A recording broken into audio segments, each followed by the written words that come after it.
how can I distinguish the voice of God from my own voice? Well, your own voice isn't going to give you the peace and faith that God's voice will.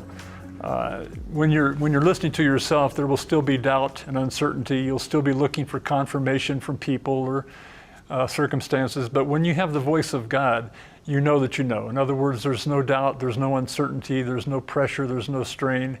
The voice of God is far different from hearing your own voice. So look for the peace, look for the faith. Faith comes by hearing God. We are often dull of hearing. I want to share a verse here. We're dull of hearing many times, and Jesus explains why. He says, "For the hearts of this people have grown dull. Their ears are dull of hearing." The heart comes first, the ears come second. The hearts of these people have grown dull. Or in other words, we're not seeking God with our whole heart. We're not trying to seek and ask and knock. There's not a fellowship with the Father. And therefore, as our hearts have grown dull, our ears become dull of hearing.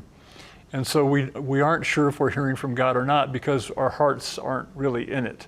So once we get our hearts in tune with the things of God and we're really after the things of God, your spiritual ears will perk up and you'll be much more sensitive to the voice of God.